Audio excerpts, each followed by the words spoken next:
আগামী 12ই ফেব্রুয়ারি একই দিনে ত্রয়োদশ জাতীয় সংসদ নির্বাচন এবং গণভোট অনুষ্ঠিত হবে। অনেকেই গণভোটে হ্যাঁ এবং না ভোটের বিষয়ে তেমন কিছুই জানেন না। চলুন জেনে নেওয়ার চেষ্টা করি হ্যাঁ ভোট দিলে কি হবে।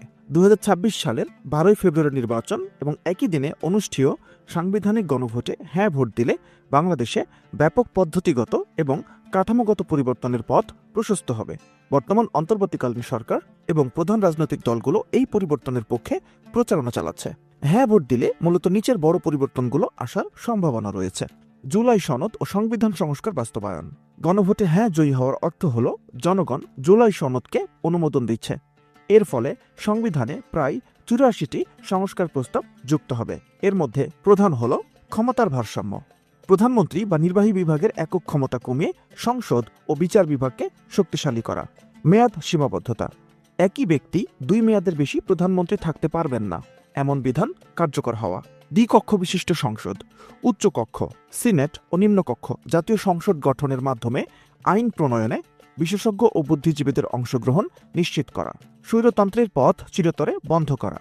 সংস্কারপন্থীদের মতে হ্যাঁ ভোট দেওয়ার প্রধান উদ্দেশ্য হল এমন এক রাষ্ট্র কাঠামো তৈরি করা যাতে ভবিষ্যতে কোনো দল বা ব্যক্তি চাইলেই ফেসিস্ট বা স্বৈরাচারী হয়ে উঠতে না পারে। এটি মূলত একটি সেফগার্ড হিসেবে কাজ করবে। নির্বাচন ব্যবস্থায় সংস্কার। হ্যাঁ ভোটের মাধ্যমে নির্বাচনী ব্যবস্থায় আনুপাতিক প্রতিনিধিত্ব আসার সম্ভাবনা রয়েছে।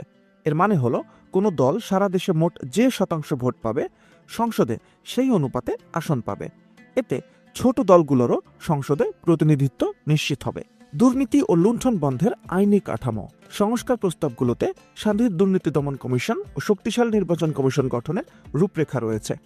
হ্যাঁ জয়ী হলে এই প্রতিষ্ঠানগুলো সাংবিধানিকভাবে আরও বেশি স্বায়ত্তশাসন পাবে, যা লুটপাট ও প্রশাসনিক দুর্নীতি কমাতে সাহায্য করবে।